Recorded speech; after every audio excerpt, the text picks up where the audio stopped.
What's good, y'all? Welcome back to another video. In this video, I'll be giving my review of the Thriller Bark arc in One Piece.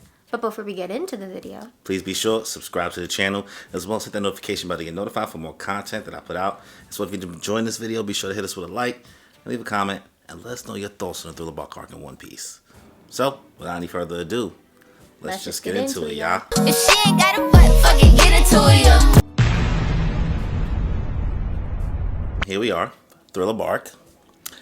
Not where you thought we were going to be ending up. no. But let's get straight into it. What are some highs and lows you're feeling about the Thriller Bark arc? Also, pardon the noises you guys will hear in the background. We decided to switch recording locations back into the living room, back where it all started.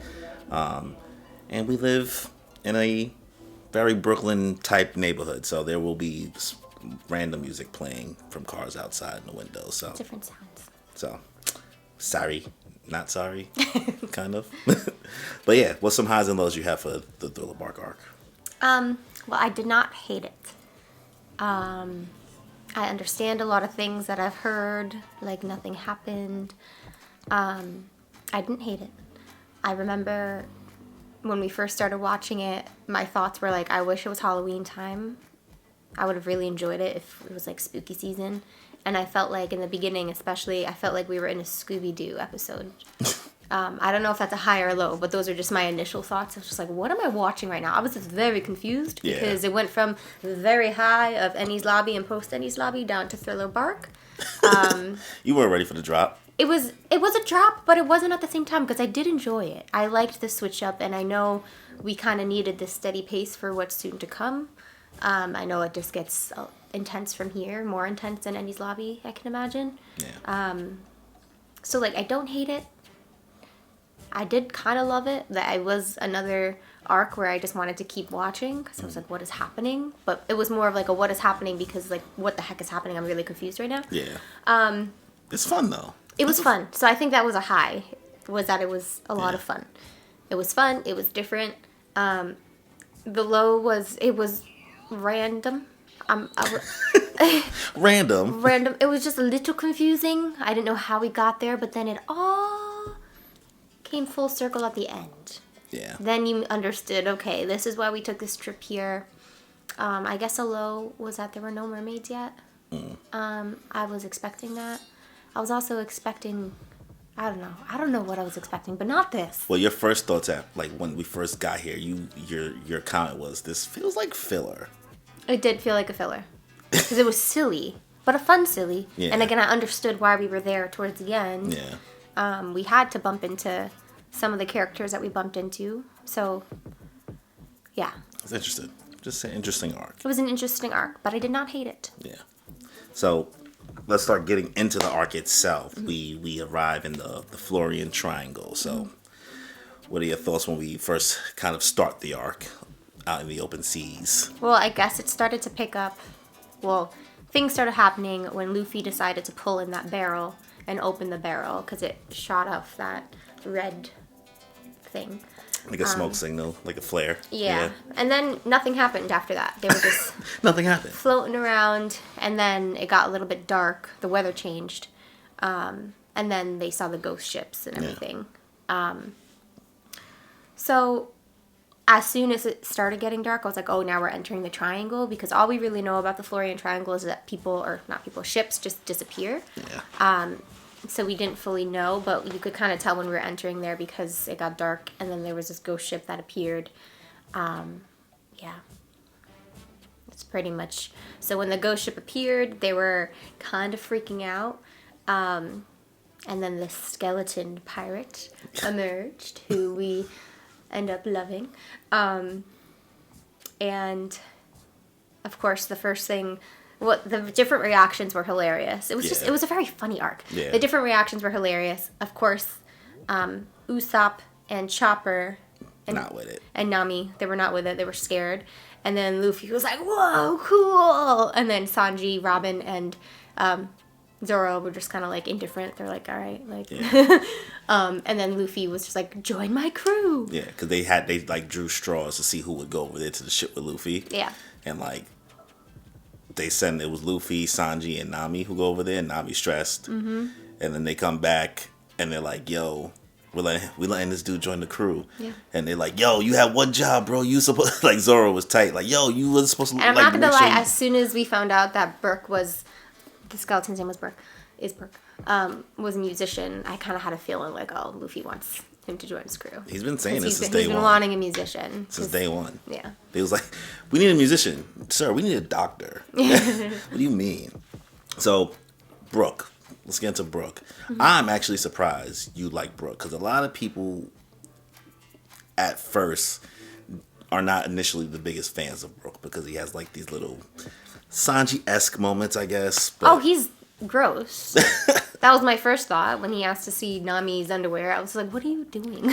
let me see your pants. So what do you think about Brook? How you feel about Brook? So, I didn't hate him in the beginning. He was gross when he said that. I thought there was something like wrong with him. I was like, is he like brainwashed to keep saying that? I don't know. I think it's just him. Because he doesn't ask for anything else. He just wants to see the panties of women. So I don't... Anyway. I didn't hate him, but as we go into the arc and the... we learn more about his backstory, then I grow to love him a little bit. Yeah. I mean, we can get into the backstory and everything like that with him now. And like what he's doing here, what his part is in the arc that he plays. We can get into that then. Yeah, so he was a part of the Rumbar Pirates, and he had this special devil fruit. I forgot what it's called, but it basically... it's like the revive fruit or something like that. Yeah, it brings him back to life. So in his backstory, we see a lot of things that bring us full circle, which is why I ended up loving this arc.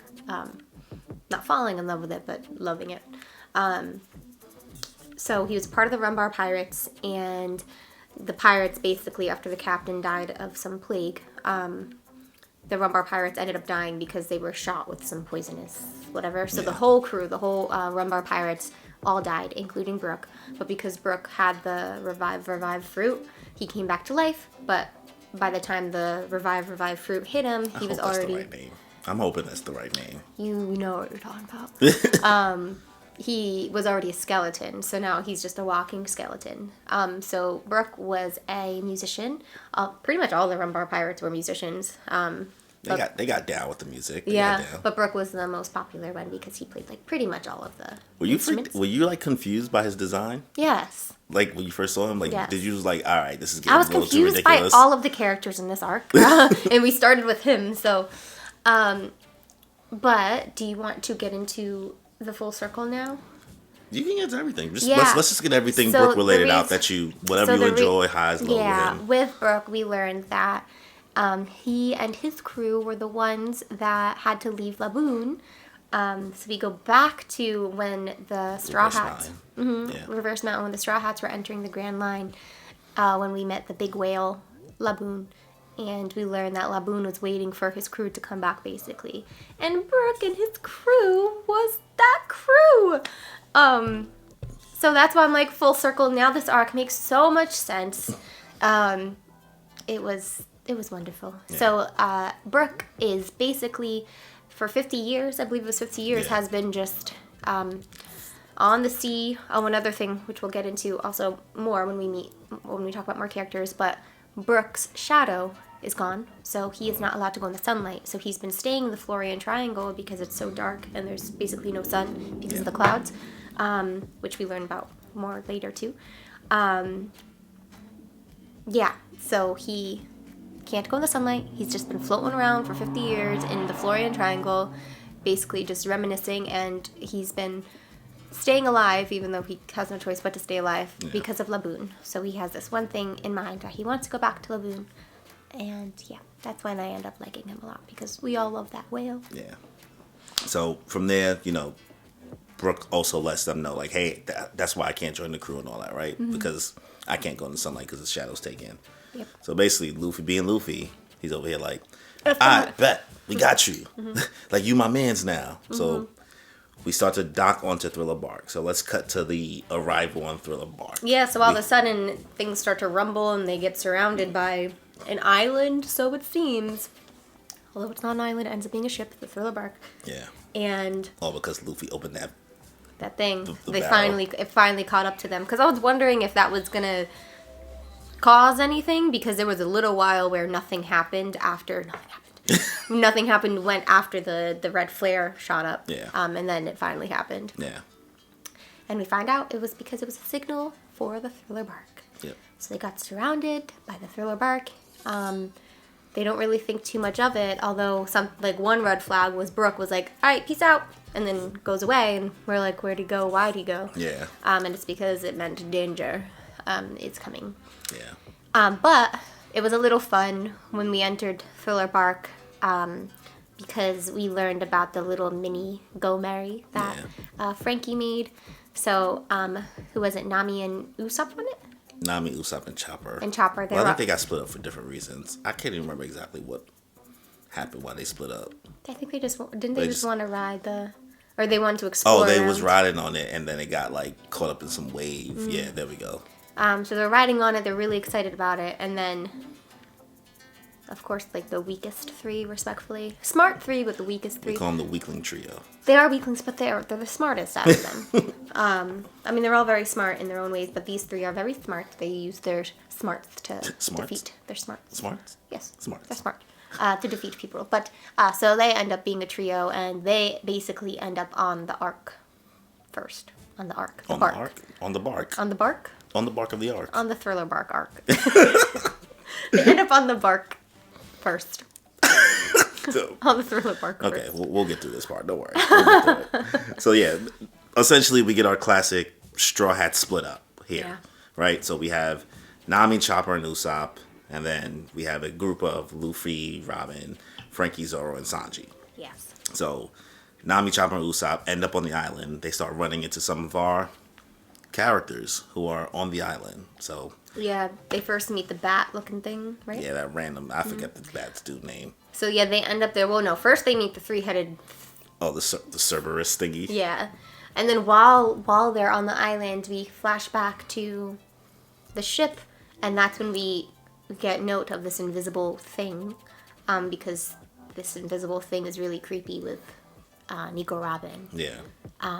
And then we get introduced to one of the Negativo. Negative. Negative. I love them. We see one of those as well, and they're like, ghost! Yeah. So yeah, the ship is happening, and then they're there, and then the weaklings, the smart weaklings, end up on this carriage. They go towards the mansion, and then they're abandoned. And then that's when they start realizing they're surrounded by zombies, and so they're running away from the zombies, and they're just trying to get into the mansion because they think that's the safe place, but it's not. But all while that's happening, Chopper learns that the famous Hogback, Dr. Hogback, yeah. Dr. Hogback, is there on the island, and then Chopper's like, oh, that makes sense. He disappeared to do some serious and important research. So Chopper's kind of excited to meet him at the mansion. And then, all while this is happening, the other group is on the ship, but then they start coming onto the island. They're all together still, aren't they? Who? Oh, the rest of the Straw Hats. The rest of Straw Hats, yeah, they start going on the island. So let's wrap up the Nami, Chopper, Usopp thing a little bit more. Yeah. So they end up in the mansion. They get introduced to Hogback. They get introduced to Sindri, the zombie that he's walking With around the plates. with. Yeah, the plate girl. And then while they're chilling in the mansion, Nami's taking a bath, and that's when you first see that Absalom exists. Yeah. This is also when it started feeling like we were in Scooby-Doo, because we entered the mansion and then things were just weird. All the characters were weird. Sindri was weird. She was throwing plates, and then you saw like her stitches, and then Nami wanted to take a bath, and they were kind of like persistent on like them like cleaning up and like sleeping there, because they were like, oh, it's not safe out there. So it just felt like eerie, like something was off. So Nami was taking a bath, and she basically got pinned up on the wall while she was naked. And then we learn about this invisible person, more so because we can just call Absalom. Yeah, Absalom. Yeah. So, because we peeped him on the ship. yeah. So Absalom, we get introduced to that character now because they know everything's sus. Because Nami didn't trust anything from the first place. Now they're like, all right, we got to get the hell out of here. So now this basically the three of them just end up kind of running throughout the mansion, trying to find a way to get out without getting caught. Yeah. So we wrap up that point. Now we get to the rest of our crew. Luffy, Robin, Frankie, Zoro, Sanji, which it's just hilarious because we end up with the weakling trio here, and then just everybody else who's like just fighters is together. Yeah. And they get onto the island, and they treat this completely different than the other three. They're having a ball. Luffy's so excited. His goal in the as soon as they enter is to tame the 3-headed thing, and he does. They have his whole head in his mouth, and Luffy's like, good boy, and then punches him, and then he rides him to the mansion. Yeah. And then they start seeing the zombies, and they basically bury them in the ground, back in the ground. Because Luffy's an idiot. Because Luffy was like, oh, you're a zombie. Just push them back in. But then they also realize there's an old man that's not a zombie. Yeah, this was it was just so funny. All of this was so funny and bizarre. The old man, they were like, zombie! And no, he's a, terribly injured old man or something like that? They kept on saying that over and over. Yeah. So it was hard to tell the difference. Or when they thought it was a terribly injured old man. Yeah. It was like, no, that's a zombie, That's bro. a zombie. And this is the point where we start learning about the shadow situation a little bit. Yeah, a little bit more on that. Man. But yeah, we'll get into, let's get into the shadow part, I guess, and then we'll get into them running into Perona's ghost. Yeah. So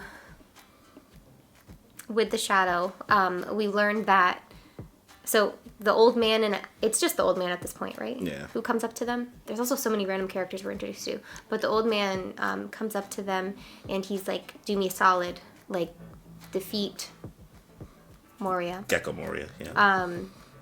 Defeat Gecko Moria, because we want our shadows back.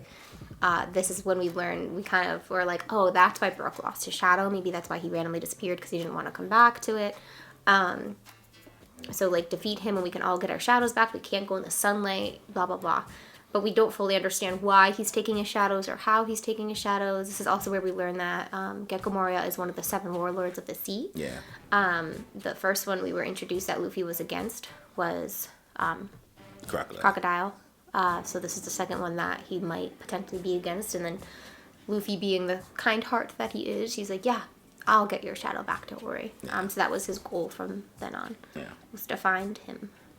Well, before we get to the Gecko Moria stuff, the funny scenes with the ghost going through everyone in the Straw Hats. Yeah, so, what's her name? Perona. Persona? Persona? I mean, kind of. Like, that would make sense. Peroma, we get... Perona, what did I just call her? Peroma. These names. Perona, like piranha. Perona is introduced, and she has a very unique devil fruit where, I forgot what that was called too. Hollow fruit. Hollow fruit, where basically these little ghosts come out, and when they go through you, they basically suck all of your happiness out, pretty much. They basically make you negative. Yeah, they make you negative, and all like your deepest, darkest thoughts come out. So she sent the ghost through all of them. Well, no, it was Luffy, Sanji, and Zoro. All of them got by Robin. And then they Robin's always negative anyway, though. True. I wonder what would happen if it was her like Usopp. They went through all of them, and they just were just like, I have no will to live. I'm so sorry for being here, basically. Saying all these negative stuff. I want to be a clam. Yeah. So that's when we get introduced to her. And then in my brain, I was like, okay, how are they going to defeat little ghosts? Yeah. So, all right. So we'll go from there. Gecko Moria. What are your thoughts on Gecko Moria? Lazy. That was my first thought. He's quite lazy. He wants to be king of the pirates. So we already know that's, Luffy's gonna not let that happen. Yeah. But he makes everybody else do things for him. This is another devil fruit that is quite unique. I didn't fully understand it at first. I was like, how do your shadows have anything to do with your strengths and your ability? But this is the world we're in. You have to literally just accept everything at this point. It was unique. So he basically he snips people. It reminded me of Peter Pan also, by the way. I don't remember nothing from Peter Pan. I don't get Peter Pan and the Shadow. Basically Peter Pan. Anyway, so basically he snips people's shadows off, and then because of Hogback, he can put the shadows into dead people. Zombies. Zombies, and the zombies wake up with the ability of them in the past, but also the new shadows that were put into them. Yeah, like they get the strength of the zombie they make, as well as like kind of the strength of the shadow. So if it's a stronger zombie, the shadow can still be stronger than the person it originally came from. What I was curious about though is, if Hogback wasn't in the picture, what exactly did he do with these shadows? I guess he would just take them, and you'd be kind of messed up if you get hit by the sun. Yeah. And he can also eat them and then power himself have up. that power. Yeah, that's true. But they would like leave his body anyway because they're not. Man, I don't know. It's so interesting. He's an interesting person. Yeah. It's also like, who chose the 7 warlords of the sea, and why was he one of them? The government. Like what? Who approved that? I mean, I guess if I were the government and I'm looking for ultimate power, if I saw someone that could, like, disable someone's ability to go into the sunlight, I guess that could benefit something. Well, I mean, even overall, if you think about what Gecko Moria's plan is, he originally like lost his whole crew, right? Oh yeah. And they tell you that he tells you that he lost his whole crew eventually, like, and he tells you who he lost it to. And you made that connection while we were watching it too. Yeah. That, the movie we watched. Oh yeah. There was, we'll get into that later though. But yeah, he lost his whole crew. So basically, he's supplementing it with like a whole bunch of strong zombies because they're dead anyway. So you can't really feel that pain of losing your crew. Mm-hmm. So he's just trying to raise an army because originally they lost it to. I don't know if you remember the name they said that who he lost to in the New World. Yeah, the K, someone with a K. Take a swing. You want to take a swing at it? Andrew has the card. That's all I know. Andrew has the Kaido. Kaido. I see K. Yeah. I knew it was. So Kaido is one of the emperors of the sea. So that's another emperor now. Oh, word. Yeah. Because I was like, oh, now we know another one. So it's Whitebeard, Shanks, Kaido, waiting for the 4th. We don't know who. Yeah, we don't know who the 4th is yet. So yeah, Gecko Moria's plan: build an army with the shadows and zombies, try to become the Pirate King from there. So we get more into the island, and our strong group starts getting picked off one by one, going through the mansion. So yeah, it was Sanji first. He disappeared, and then Zoro.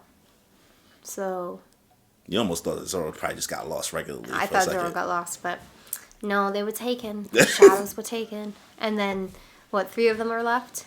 Luffy, Brook, and Robin. Mm-hmm. You get some more Frobin here. Not Brook. No, Frankie. Robin. Whoa, I can't. Frobin. It is Frobin. Luffy and Frobin were left. And they made their way.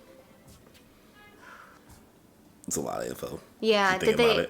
Well, this is when they Zoro loses his shadow. Mm-hmm. Sanji loses his shadow. Luffy eventually loses his shadow. Eventually, right? Yeah. And then while they were defeated, this is when like the stronger zombies came out and they were all trying to beat them up and stuff, and they're like, meet us on the bridge. Yeah. And then Luffy disappears. So Frobin make their way out. I'm just gonna say Frobin. Frobin made their way out, and they're like, "Where's Luffy?" And then you hear him say, "Let me go!" Yeah, because he then got. Yeah, so, and then that big spider thing comes and basically says he got. Yeah. It's over for him. Yeah. But we also from here get introduced to some zombies that are acting very similar to some other people that we know. Yeah, so this is when I think us as watchers start putting 2 and 2 together about like exactly what happens when shadows go into zombies. Yeah. We meet back to the garden. So Nami, Chopper, and Usopp is running around still. They escaped from when they were caught by somebody. And we meet the Sanji zombie, which is a little penguin dog. Right? And you were confused. So you was watching this, it was like, I know those mannerisms. Yeah. He basically was like fighting everybody who was trying to touch Nami because he's like, no one ever hits a woman. So then all the zombies are like, whose side are you on? And then it's because later we learn that when a shadow first enters a zombie, it's because, they act like the original owner of the shadow. Yeah. And then over time, they start losing their memories of... Yeah. And they become more obedient to Gecko Moria. Yes. Yeah. So he was not yet obedient. Yeah. And he was fighting off everybody who's trying to touch Nami. Yeah. So we get introduced to those zombies. And then we see Zoro's, who's quite powerful. He's a swordsman, of course, but with a... What is it, a floaty around him? I don't know what's going on The here. design of these were quite unique. Yes. So, we get introduced to those two because that zombie also was getting lost, all types of stuff. Mm-hmm. So it was strong, but getting lost as well. But then we get introduced to what Moria's big plan really was, right? When Luffy's shadow gets taken, and we get introduced to OARS. Which I'm still so curious about, like, when was OARS alive and, like, what the world looked like at that time? Was it during the... OARS was, I believe, 300 to 400 years ago. So it was pre... I could be wrong. I want to say 300 to 400 years ago. I think it was like 5. I don't know. Might be 8. I don't know. It was a long time ago. Yeah. Okay, so that answer. But I was still wondering, like, what was the world like back then? But basically, they OARS froze, which we also learned later on. Yeah. And so they had his frozen body. And so once they caught Luffy's shadow, they wanted to put it in OARS to create, like, the ultimate weapon, basically. Yeah. The ultimate zombie weapon. But while they caught Luffy's shadow, Nami, Usopp, and Chopper ended up inside the back of Perona's. Oh, yeah, inside the bear. Kumachi. Kumashi, yeah. yeah. And her name's Perona. Perona's bear, who's like her little, like, underling. Yeah. I used that term right? Underling, yeah. I use underling a lot. I mean, he's just not cute enough. Yeah. He has, like, a mask on. It's very interesting. So they end up inside. I felt bad for him the whole time, though. Yeah, me too. They end up inside him, and so they're able to kind of spy on everything that's happening because it was Moria, Hogback, and Perona. Yeah. Absalom was there, too, I think. Or was Absalom messing around with Nami? Not yet. No, he was there. He Absalom was there, I think. Maybe. Can't remember. Oh, well, whatever. Not that big of a deal.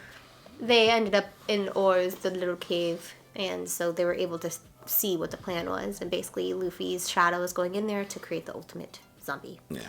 And they, it worked. They put the shadow in. He unfroze, came back to life, and the first thing he said was, "I want meat!"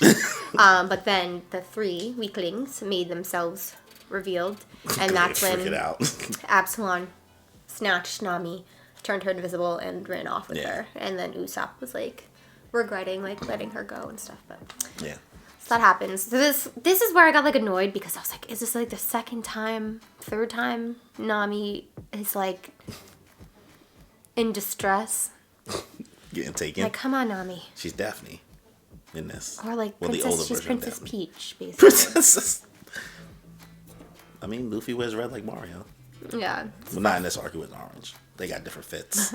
Everybody else got different fits in the arc. Yeah. Besides Zoro. Zoro very consistent with the white shirt. Comfort zone. So what are your thoughts on OARS, though? He's As a bigger. whole. Just as a whole, completely. Yeah, bigger than a giant. I wasn't that worried. I don't know why. I wasn't too worried about him.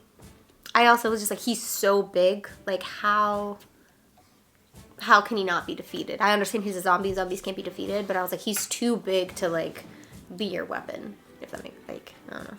Yeah, you don't know. I was just more curious about him and his, like where did you come from? The past, the history of OARS. Yeah. You don't know. But Nico Robin seemed to, like, know stuff. And I wanted to get more into it. But she seemed to know. She always knows. She always knows. She always knows. I mean, did you like OARS' design and his powers or anything like that? The person, like, just overall your thoughts. I mean, he didn't have his own powers. I mean, he tried. Remember at first he didn't have the, he couldn't stretch? Yeah, they weren't his own powers. He was just like a big ogre giant looking thing. Yeah. It's interesting. So, from here we start to get into some of the fights, right? Yes. We have, the team is basically essentially, Brook shows up, saves Robin, lets them know like, hey, how are we gonna defeat everybody? Because we found out that we need salt. That was so fire. I loved the scene because Luffy was just taken and Robin are up against that spider thing, and then all you hear is yoo-hoo-hoo-hoo-hoo. And we know that it's Brook. I'm like, oh, he's back.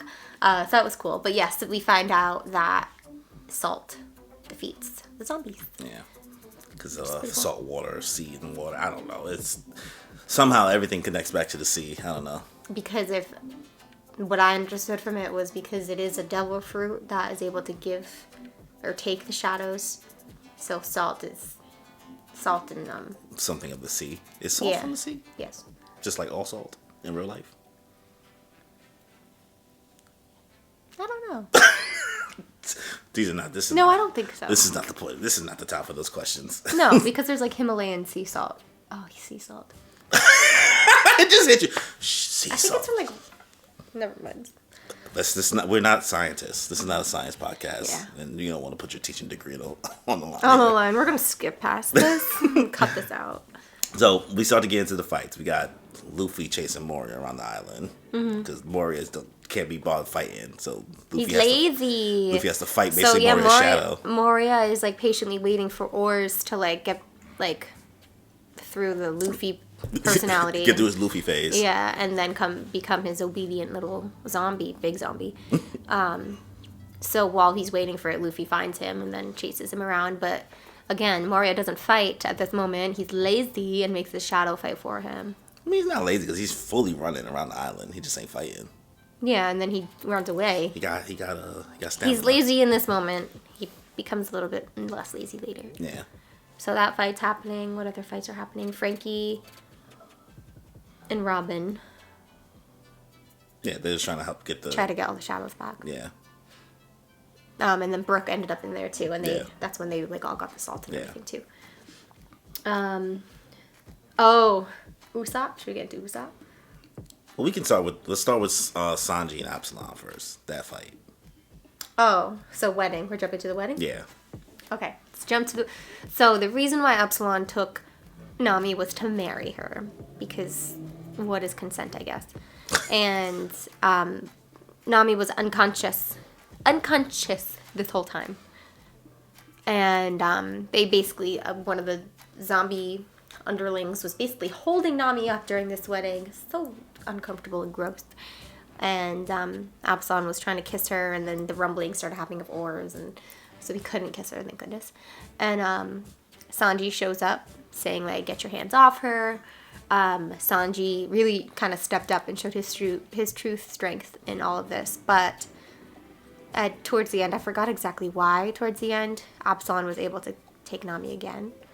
He just returned invisible, caught Sanji slipping. Yeah, even though he seemed to be defeated. He was he was done. Yes, Sanji washed him up. Yeah. Because then even with all this going on, Absalom is also running away from Lola, too. And while trying to Lola marry saves Nami. the day at the Yeah. end. What'd you think about the Lola and Nami kind of... I loved that. I loved it. Even though Nami kind of lied to her, Lola knew the whole time. I'm a man! Yeah, it's like the true, like, womanhood bond.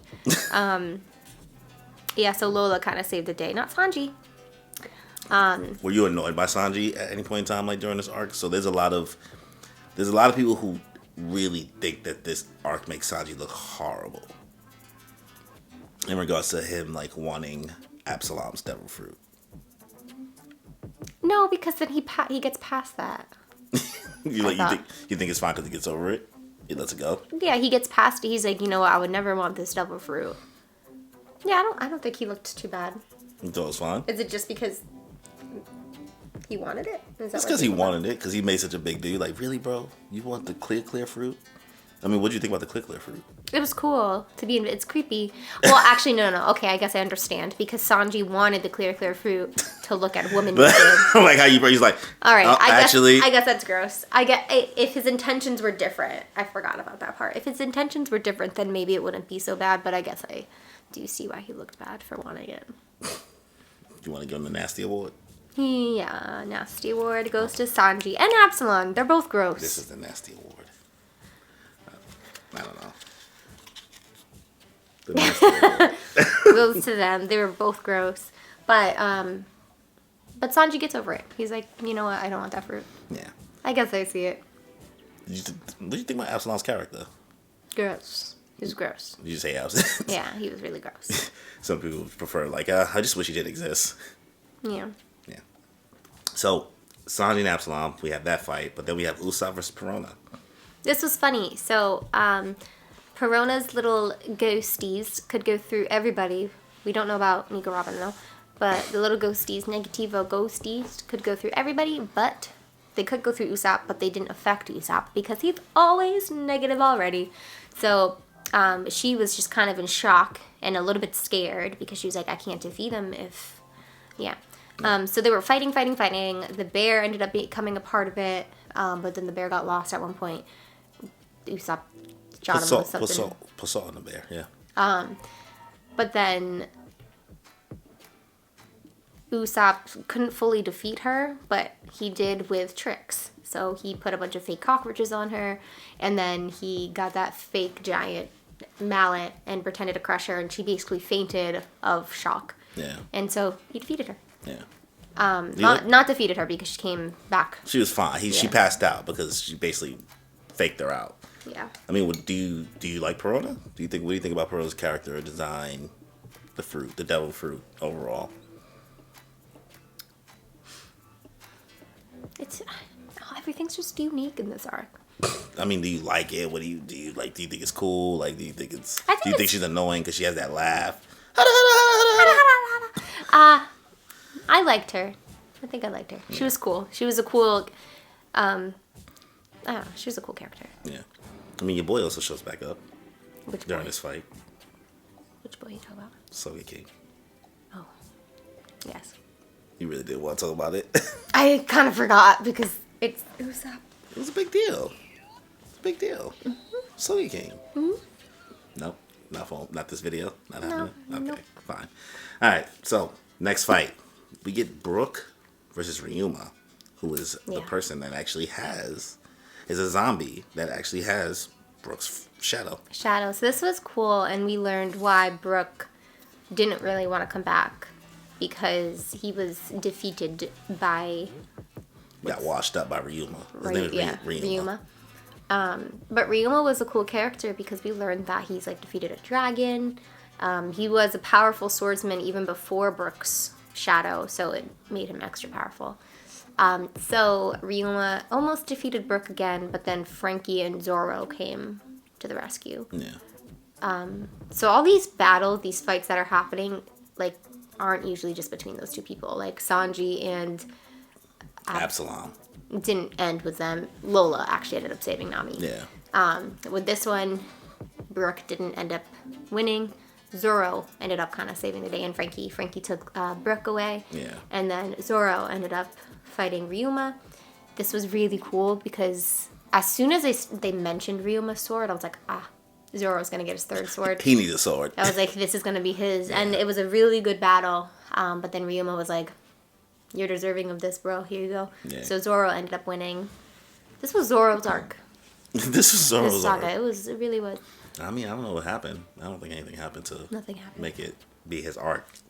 I mean, it's also dope is that, you know, just the details that they kind of like tell you about Ryuma's past and things like that. Just like the dragon part, about where he's from, things like that. They bring up this country. I don't know if you even thought about it while watching it. Wano. Doesn't that play a part? It becomes important. I can't say nothing. I'm already even saying too much about you. Because you've talked about Wano. I mean, isn't it in your bio? What? In your Instagram?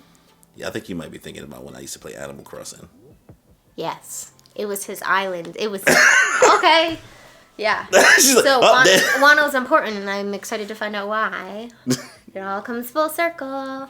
World building. But one of the last other fights that we have going on is that we also have Robin and Chopper dealing with Hogback and the zombie version of Zoro and Sanji. So much is happening at one time. Yes. So Chopper basically lays it on Hogback like, you are no longer my role model. F you. You are a disgrace to the doctor world. And they are fighting against him and Sindri. Yeah. So this is where the smarts come in a little bit. They don't defeat them necessarily by physicality. Oh, because also Zoro and Sanji's shadows come into play here also. Yeah, because they're fighting their shadow. They're fighting their zombies. Yeah. Nico Robin's in there too. Nico Robin's there too, yeah. Yeah. So they're all... Because that's when she pulls the trick to, like, get them to jump out the window and all that. Yes. Yes. So basically the... Memory unlocked. Yeah. There's so much. The underlings have to basically... Well, they ended up being under the obedience of Hogback. Morio. It's me. Gecko Moria gives that power to Hogback so that Hogback can try to defeat the rest of the Straw Hats. Yeah. And so anything that Gecko Moria says, they have to listen to. Yeah. And Nico Robin kind of figured that out and made him say... Yeah. Well, anything that Hogback says now. Yeah.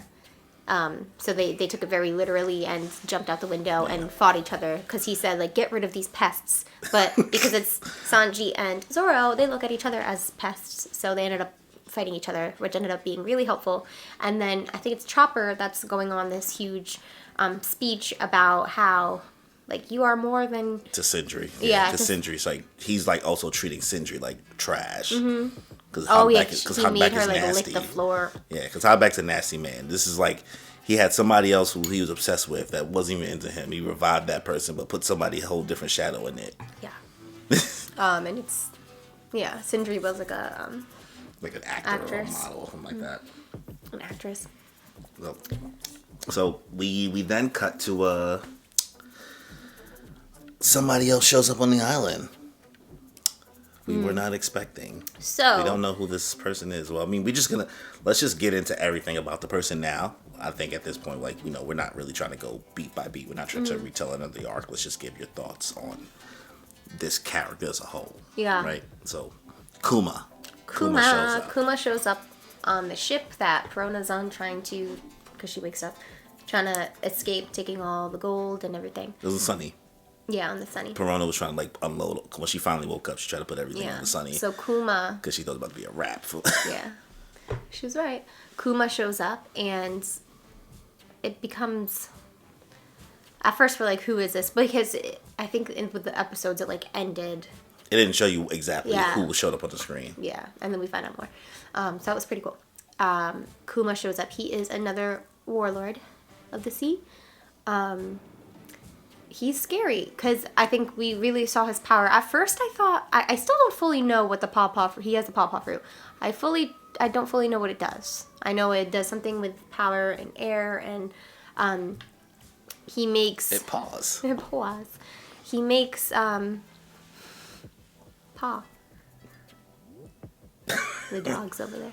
He makes Perona disappear by touching her, and I didn't know. So the weird thing was, backtrack, before... Oh, this poor dog. Oh, God. Hi, Dinky. Here she is. Can't see on the camera. Hi. Hi. Oh. She's pissed off. She was sleeping. Hi, thanks. Before he paw-pawed her, he was like, where do you want to go? Where's one place you want to go? So at first I thought his power sent people to, like, a destination that they want to go. I mean, maybe it does. Who knows? Yeah. So that was scary. I was like, okay, where did she go? Yeah. And then Nami peeped all of this. So she was like, I need to warn the others. Yeah, because she had finally woke up. Yeah. Because she was passed out the whole time during the Absalom fight. So he's freaky because at this point we don't fully know what he does. He can just make people disappear. And then we learn more about him towards the end of the arc. He comes back and we learn that he is not human, but he has a pawpaw fruit. And then we learn the scientist, Dr. Vegapunk created him. He's not a cyborg. He was like, I'm no cyborg. He just has robotic things and a pawpaw fruit. So Vegapunk did some work. And he's another warlord, I think I already said that, of the sea. So 2 warlords at the same time on the same island. 2 for the price of 1. And the reason why they sent him there was for 2 reasons. First, they wanted to let Gecko Moria know that who's defeated? Crocodile was defeated, and Blackbeard is replacing him in the Warlords of the Sea. So that's like a whoa, what's gonna happen there? Because we already know Blackbeard's powers from Marshall D. Teach. That's his name. Yeah. He has a D in his name too. Oh, something else that was very interesting that I have questions about is why was Kuma so curious about Ace? He asked Nami, he was like, is Ace Luffy's brother? And Nami was like, of course. And then he disappeared, and then we find him at the end of the arc. Yeah. So, yes, he is scary. But, you know, towards the end of the arc, it makes me just wonder some things about him because he didn't really defeat anybody. Everyone was still alive towards the end. It makes me think that him and Aokiji just like have a true sense of justice, but we can get into that towards the end. Yeah. I mean, did you find it interesting in the circumstances how Blackbeard has become a warlord? It's scary. Yeah. Because he's a scary dude. Yeah. And they also to let you know, like, oh, his bounty was at 0. Yeah, and then so Gecko Moria was like, pfft, big deal. no defeat, or no threat there, but... I mean, he should be worried, because, like, the whole reason Kuma is there, like, Kuma lets Moria know, like, oh, the government sent me here. Because we think Straw Hat is going to defeat you. Which he does. We can't afford to have another warlord lose, because, like, they don't want to look bad and all that. So, OARS finally coming to his senses, and our Straw Hats have to fight against OARS. Yeah, so OARS obedience comes into play in the middle of him just, like, wandering the island, pretty much. And then he's like, I must go to my leader. And the Straw Hats, Luffy's not there yet because Luffy's still trying to find Gecko Moria. The Straw Hats have to kind of fight against OARS. They outsmart him a few times, but then in the end, they defeat them. He defeats them. And then they come back, they wake up, and then Gecko Moria ends up being inside his stomach. Yeah. And then Luffy shows up, and they all... I mean, you went through that just quick. You didn't get to any of the... You didn't get to any of the beats of the... You didn't get to any of the beats of the OARS fight. You just said, yep, this happened, this happened, this happened. You just like, I'm just trying to get through it. I mean, it was another battle that, like, was a little slow. But, okay, so let's get into it. The docking. Yeah, I'm like, yo, that's mad. I was like, there's mad things that happened in this fight. Okay. You just like skipped over all of that stuff. I'm sorry. So the docking was pretty funny. At first I thought like some cool like machine was gonna come out, but it ended up being like Frankie as the middle person, him standing on Sanji and Zoro, and then Usopp on one arm, Chopper on his head, and then Nico Robin was supposed to go on the other arm, but Nico Robin was like, "Who do you think I am? I'm too much of a bad bitch for this." So she didn't dock, and they were like, Nico Robin, another comedic break. It's funny, but I'm also like, what are you gonna do with all that? Yeah. And then because Gecko Moria is inside OARS, he can give him the ability to stretch. Yeah. Because something with his shadow, anything his shadow can do, the body can do. Yeah. Basically. Because OARS wasn't able to stretch before. Yeah, Gecko Moria can basically manipulate any shadow as well, so he can make his shadow do things, and yeah. The body will do the same thing as the shadow. So that all the Straw Hats were like, oh shit, like he has Luffy's powers now. So they were basically like trying to fight Luffy, which made it challenging. Oh, yeah, silly. Luffy doesn't appear back as Luffy, does he? Yeah. I'm like, yo, the way you you ran through that just now was I wanted to get to the end with Kuma again, because this is when it gets, like, really... I was like, oh, let's just forget the Straw Hat. Okay, Nami comes back, like, everybody comes back. There's so many details. All right. So, okay. This is where their smarts come into play. Chopper, the doctor, kind of just gets up on OARS and starts looking at his body, and he sees, oh, this arm is really weak. So Straw Hats make sure you go for this arm because it was weak because of the ice. He basically was like frostbitten or something. Yeah. So they all are going after that arm, and ended up being correct. Like, that arm was very weak, but because he's a zombie, he can't feel pain, but he can still get damage to his body, which is why Chopper was like, get that arm. Luffy is still lost trying to find Gecko Moria, but at this point he realizes he's been chasing his shadow. He's been tricked. So on his way back, he bumps into a bunch of these pirates, and all these pirates have been on... Some dog here. have been on Thriller Bark for years with their shadows gone. And they're like, listen, we've been giving salt to all of these zombies trying to get our shadows back. All of these shadows were not our shadows, so we kept them. We think if we put these shadows into you, you could become the ultimate weapon. Yeah. You can become really powerful. So they started off with one. Luffy became a swords person. Yeah, which was kind of dope. Mm-hmm. And then he was able to handle it. And they're like, listen, we're going to put 100 shadows in you, but like you have to have like really good willpower. And Luffy has the best willpower. So he took it all and it became this nightmare Luffy. You was fiending to see what he would turn to. Because like during the episode, you was getting tight. You was like, can we show it? Can we show it? They kept showing you like... I was getting like annoyed with the slowness a little bit. But pacing, yeah.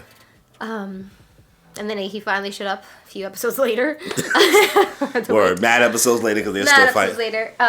This is why I like sped through the fight. You also get introduced to the human form of the zombie, the boar, Lola.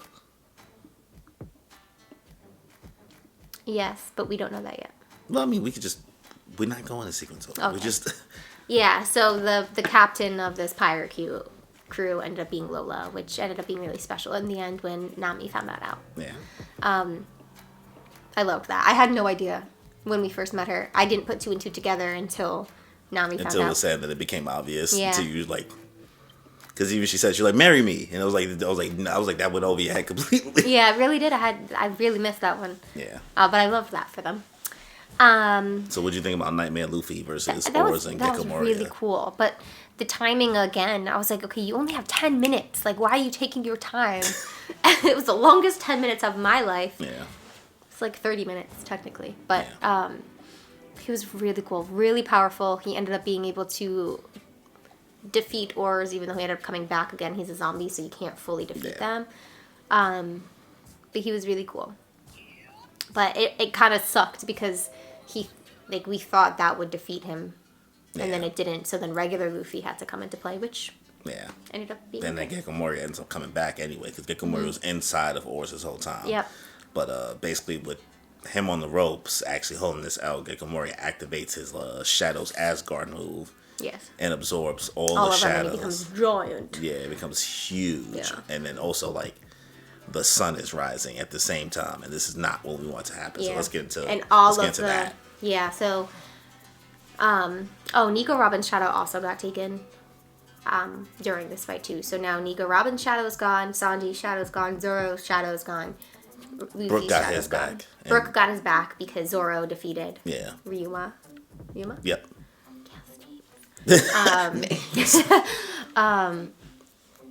So all of the pirates that Luffy met in the woods come out as well. They're all just kind of basically this whole time they're basically cheerleaders, like rooting on the Straw Hats, like wow, look at them, cheerleaders in the background. But it was still kind of a sense of like rejoicing and Luffy went into Gear 3. Long story short, like he realized that all of them kind of realized that Gecko Moria couldn't hold 1,000 shadows. And so Luffy just kept on pummeling him. There was one final punch that knocked him out, and all the shadows came out. Yeah. Did I miss anything important in that fight? It's just a strategy that Luffy always does. I'm just going to throw a harder punch. Mm-hmm. Right on. Oh, well, they did actually, no, I take that back. This was a really cool part for the Straw Hats. They all played a different part in this. Like... Oh, yeah, because... Right? Someone got Luffy up there. I forgot the... They were passed out, and then they was like, all right, let's get back in formation, and guys. And this is when all the pirates were like, oh, yeah. All the... I thought they was passed out. Mm-hmm. Yeah. And then they all played a different part in defeating him. Yeah. I forget everything, but it was a cool They all moment. got into, like, different positions and stuff like that to, like... Someone got Luffy up high. Yeah. Who was that? Who got him up high? Sanji? Kick him up? Sanji kicked him up, I think. I don't know. There's a lot of Sanji kicking. Sanji kicks mad people up in this arc. It's really cool. My favorite is him and Zoro's, though. It's your boys. When they work together, yeah. It's your baby boys. Yeah. I mean, even within this arc, we kind of see, like, all the strong Straw Hat teamwork. I think that's what's dope here, kind of more so I than agree. any other arc. Because every other time we kind of see them split into groups of 1 or 2. Yeah. And this time around, you really get to just watch them all just be together and do stuff together, which is like very rare up to this point. Yeah. But Luffy beats Moria and passes out. That's it, right? Yeah, because he was in Gear 3 and his body can't take that for Yeah. that long. But don't end here. No, it doesn't. It don't end here. They're all kind of again rejoicing, and then Nami's like, "Oh, I forgot to tell you." Oh shit! And then what a crazy thing to forget though. She's like, And as she's about to say it, you hear Kuma on a snail. Kuma. Kuma. Because I want to say Kumar for some reason. I don't know why. Kuma. On a snail teleporter, and you hear the government, I guess, saying like, you can't let this information get out. Like, another warlord has been defeated by Straw Hat. Annihilate them. Make sure they cannot spread this word. And so you hear that. He jumps down, and this is where he gets really freaky. And like, I'm like, there's no way anyone can defeat him. Because also Luffy's passed the F Luffy's out. passed out. We just got done through all of this. And then all of the pirates too, when they all got their shadows back. Also, that was exciting too. It went around the world on different ships of all these people getting their shadows back. That was really cool. Oh, and then we find out Sindri's Shadow was shadow. made. Yeah. And why she hates plates and stuff. So that was fun. Again, it was a fun arc. It was like a little bizarre, but How bizarre. how bizarre. How bizarre. How bizarre. So, yeah, Kuma. Should we just get into this part now? Just get into it. He basically, they all try to, Zoro goes up and he's like, I'll fight him, and then gets knocked out. Everyone gets knocked out. He ends up just like trying to be easy on them and just sets off a bomb so they all can get defeated at once. Then he's still there after the bomb hits. Anything I'm missing for that? Again, we get to learn about his pawpaw fruit. He's an open book, Kuma. He doesn't hold back about his powers. Like he's telling you everything. Yeah, full open book. With his Bible in his hand. Yeah, the Bible. What is that? I think it's just a funny character thing, I guess. Anyway. He has a Bible. The more I looked at him, he has a little tail. You notice that? He has paw prints all over him too. Well, you know Kuma means bear in Japanese, right? I did not know that. Yeah. That's Okay. why his bucket hat has his little bear ears. Little bear Well, what's the ears. tail for? Bears have tails. Fluffy ones. He has a long one. I don't remember him having a long tail. I could be wrong. But He has a weird tail. It looks like a dog tail. I don't know about that. Maybe I'm imagining it. Maybe I dreamt it. You dream about Kuma? Maybe. That's what you do? I have weird dreams. Thriller Bark felt like a dream, to be honest. I felt like I was in a never-ending dream. Yeah. I mean, Kuma keeps it a buck here. Zoro tries to stand up to Kuma fighting, but Kuma's like, alright, you're not about to beat me. So he kind of gives everybody an ultimatum. Yeah, so then that's when he sets the bomb, and he makes the bomb with his paws. Yeah, because he's like, oh, give me Luffy, or, And they're I like, gotta wash all y'all up. they're like, sorry, no.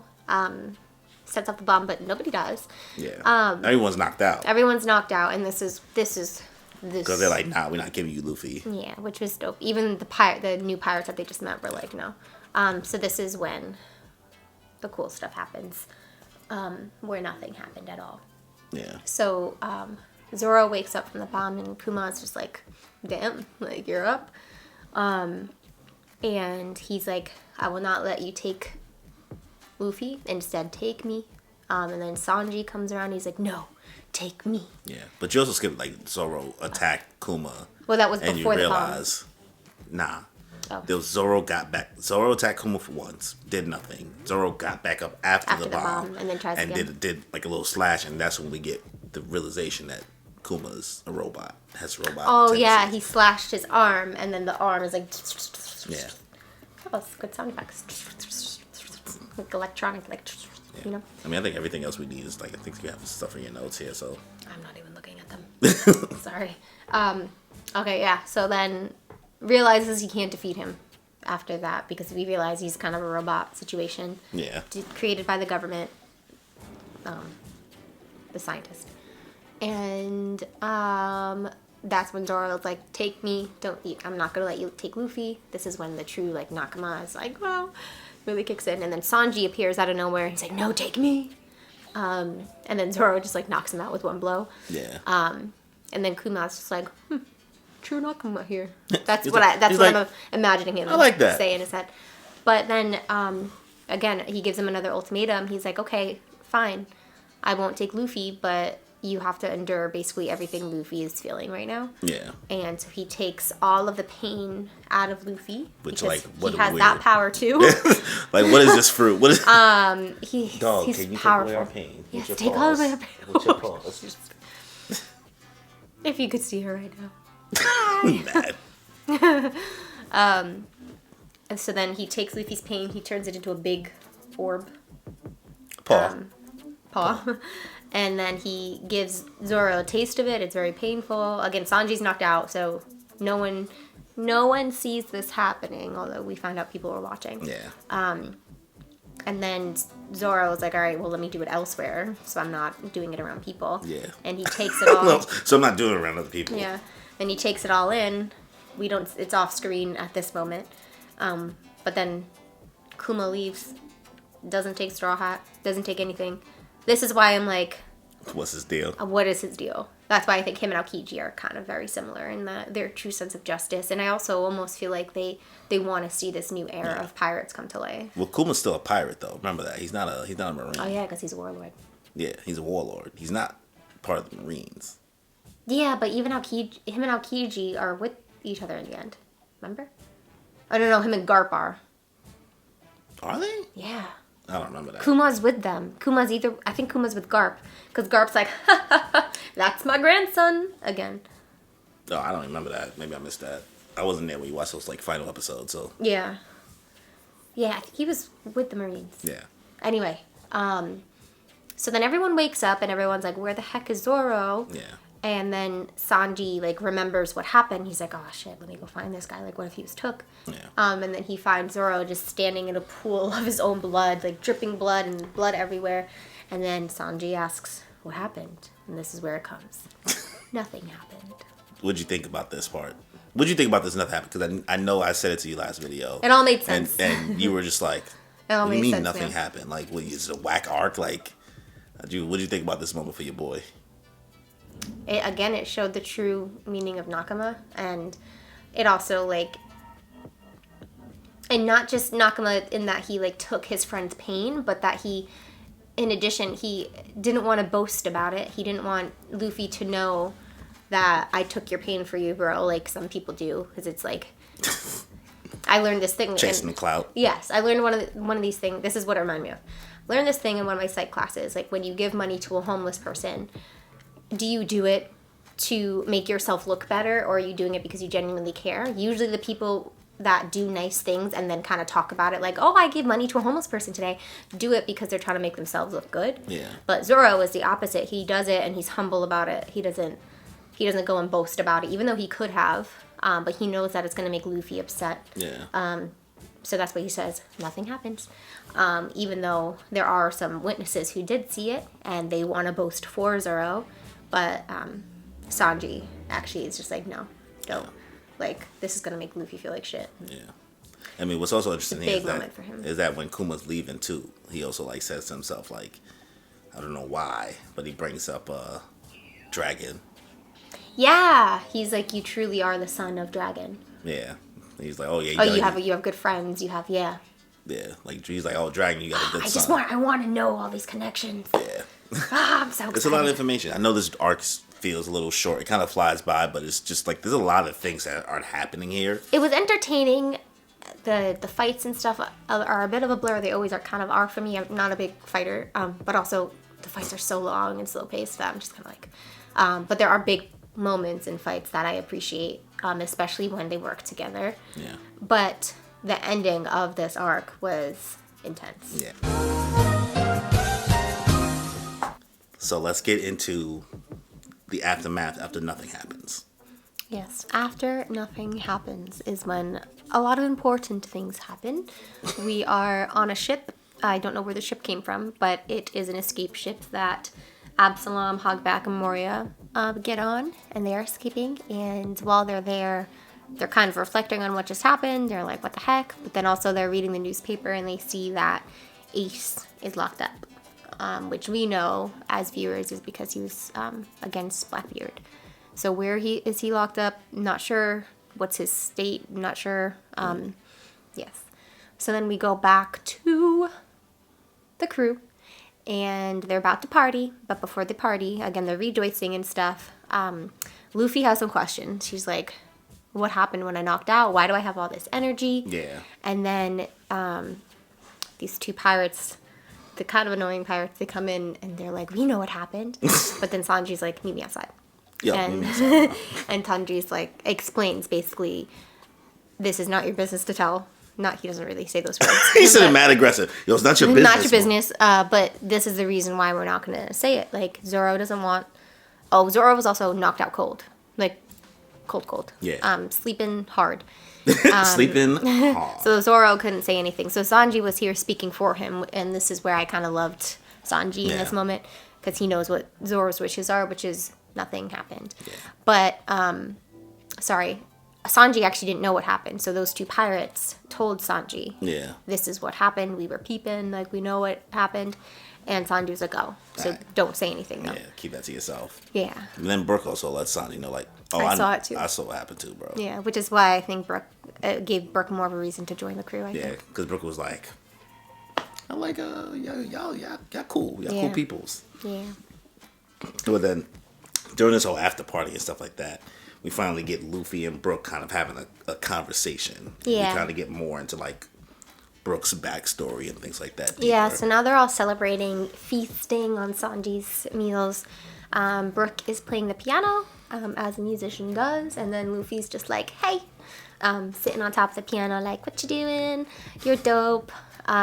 You're dope. And then Brook, goes into his backstory, which is where we learn that, We really get into the Laboon stuff. yes, and then Brook finds out that Luffy knows Laboon, and it gives him more reason to join the crew. Yeah. But yeah, this is where we really learn about Brook's backstory, which we kind of already talked about in the beginning. Yeah. So we don't have to get into all that, but yeah. What'd you think about the big sake song? It was cute. It made everyone come together. Yeah. It seemed like you were gonna kind of get a little bit over it though, because they kept playing it. I wasn't over it. I was just like, okay. But it's a song about, it's a pirate song. It's a little diddly. Yeah. Everyone hears Yo it. ho ho. Everyone loves it. Yo ho ho. Yo ho ho ho. Yo ho ho ho. Yeah. But yeah, Brook ends up joining the crew, Mm-hmm. known as Humming Brook. We found out his bounty. Yes. That was pretty cool. And he got his bounty during the 50 years. That was kind of cool. He got a vintage bounty. During the 50 years, he was already a skeleton. Yeah. And again, this whole time Zoro was knocked out during this whole partying and stuff. So Zoro doesn't know he's a part of the crew yet. Yeah. Until... Should we jump to the grave now? Well, before we get to the great part, Brook has a bounty of 33 million. Yeah. So that's what we find out. We get the picture of what Brook looked like pre-skeleton phase on the bounty. So it's an really old bounty poster. But yeah, we can get into Zoro and Brook like meeting up at the grave and everything. Yeah, we find out that he has his bounty, and then he's like, yeah, you're really a part of the crew, because now all of them have bounties. Yeah. So again, Zoro's knocked out until we get to the grave. Frankie and Usopp built this really dope grave for the Rumbar Pirates. Getting better with names, kind of. And they're like, all right, we'll leave you be. So Brook is there showing his respects, and then Zoro comes in and throws down his old sword, and is like, can I leave this here? And I guess is meditating to it. Yeah. He doesn't really pray, he meditates. And then Brook is like, oh, by the way, I'm part of your crew. And Zoro's like, yeah, dope. You're part of the crew.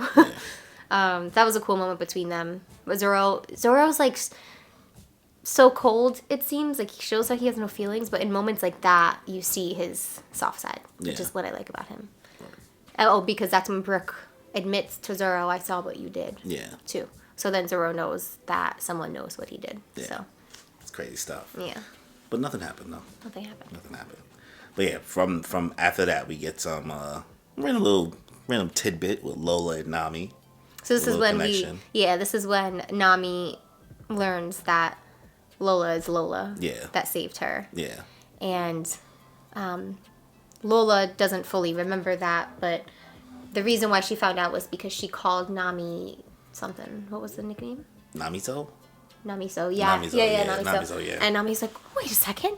And then because of their sisterhood, Lola was like, here, take this. Would you pronounce it? Vivre? Vivre.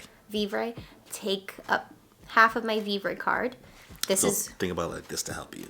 So in Spanish, to live is vivir, right? That's the verb. So you think about live, I think it's similar in French. life, vivre. I don't know any French stuff. That's how it just helps me for Spanish. I think about vivir or living la, like vida, like yeah, like viva, vivre, like vivre card. So it's like a life card essentially. Yeah. So she gives her half of her mom's, and that means a lot. So she's like, when you get into the new world, like my mom is a dope pirate. Is she wedding cakey? I don't know. I don't know who wedding cakey is. I just know that there's this big. No, there's no way. I feel like wedding cakey's probably a nemesis. Huh. Anyway, I wonder who Lola's mom is. Yeah. How exciting. She's a dope pirate in the new world, and she finds out that's where they're heading. They're going to go see some mermaids. And then this triggers a remembrance of Luffy, like, oh, wait a second. I have a Vivre card. Ace gave it to me. Then he pulls it out of his hat, and it's on fire. It's like kind of like sizzling away. And then Lola's like, oh shit. that means his life is kind of at stake right now. Like That's a big deal. yeah. So that was sad. Yeah. But Luffy don't care though. Luffy doesn't care because he's like, my brother is fine, similar to himself. Like, he's gonna make it through. The card isn't completely disintegrated, and I know Ace wouldn't want me to see him like this, so I'm not gonna go try to save him. Yeah. The next time I see him, it's gonna be a big fight, a healthy fight, when we are both in the new world. And that's basically what he said. And then also Lola wrote a little note on the half that she gave to Nami, so that when she gives it to her mom, that she knows it's from Lola. Yeah. That was fun. Yeah. And I'm excited to see where that goes. Yeah. We meet Lola's mom and where we meet her and how she comes into play. I mean, we also end up, we leave the island and we're heading towards to Fishman Island. Maybe we get your mermaids. Yes, I think we're finally going to get some mermaids. Yeah. But then also there was a weird part where Lola has like an unsettling feeling. Yeah. Right? And then these two big eyes show up. Yeah. Arc basically just ends right there. It's just we don't know what that is. Yeah. It's just ominous. Yes. Looming danger. Yes. In a way. So we're at the end of the arc, right? Mm-hmm. Give your final thoughts. What are you ranking the arc out of 10? Okay. It was fun, but even just based on this review, I like zoned out a bit, I guess. No, I didn't zone out because I was very in it when I was watching it, and I wanted to keep watching it, but there were a lot of what seemed to me insignificant parts. But then there were some very, very significant parts that set us up and did some more world building. There were big things that happened. They defeated another warlord. We met Kuma.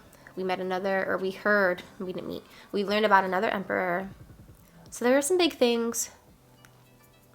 Learned more about Nakama. Zoro had his big time to shine. Sorry, I'm trying to just justify my rating. So I would give it, again, I had fun. So maybe an 8. An 8? Yeah. Oh. I didn't hate it. And I know a lot of people throw a lot of shade on this arc. And it was weird. Oh, I see what you did there. Throw a little shade. I didn't mean to. It wasn't supposed to be funny.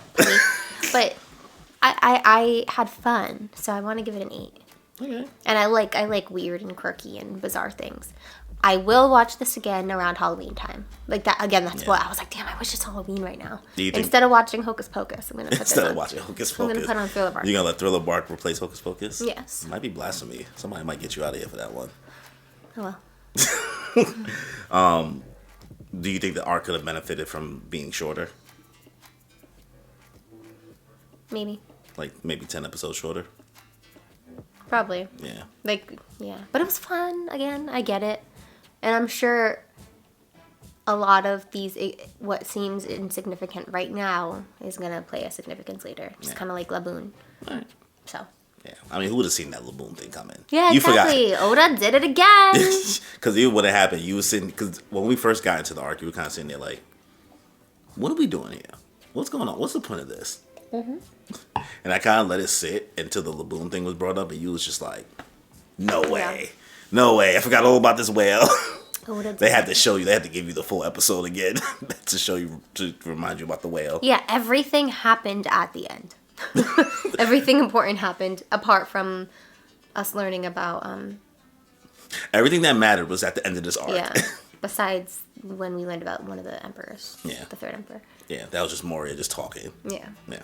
So give a little bonus part, a little quick part. Ask your thoughts, because we had to hold you over after finishing this arc and not let you go into the next arc. Yeah.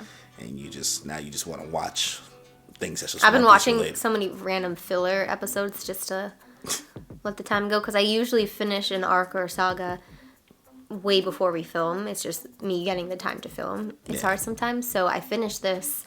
Today's Sunday. I finished this Wednesday. Yeah, it was a minute ago.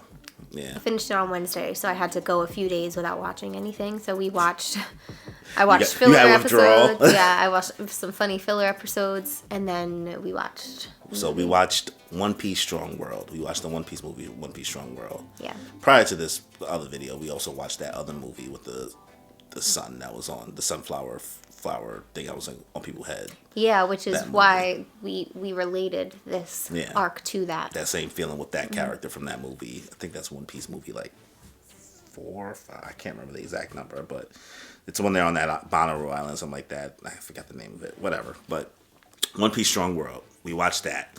Pretty sure people were going to start suggesting that you should watch some of the movies. Oh, let's do reviews on these movies. But I don't think we should make a whole video of you talking about the movie.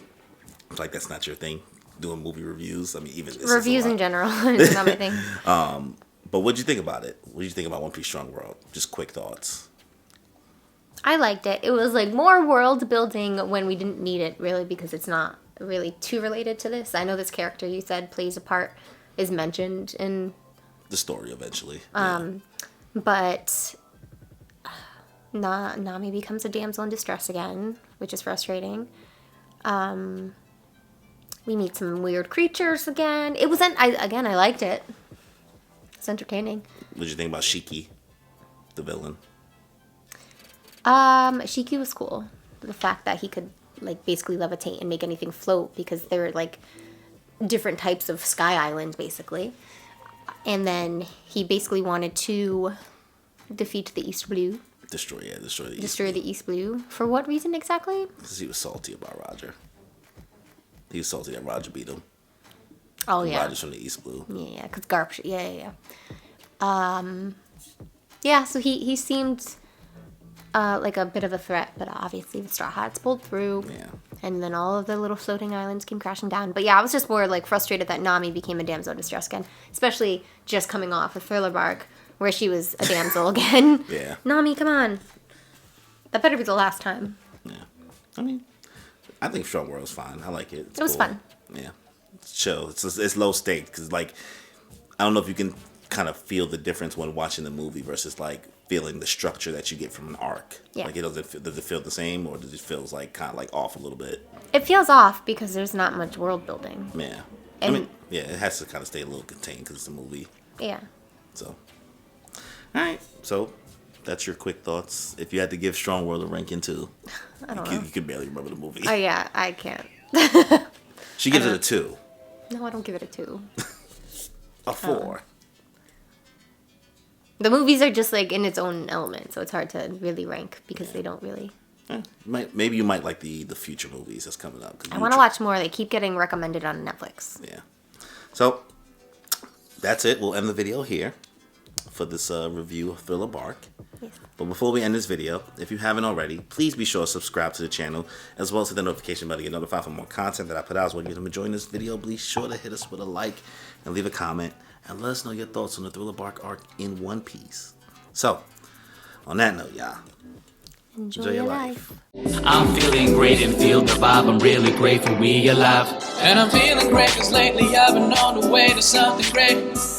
And I feel alive cause I create like every day and I'm on today.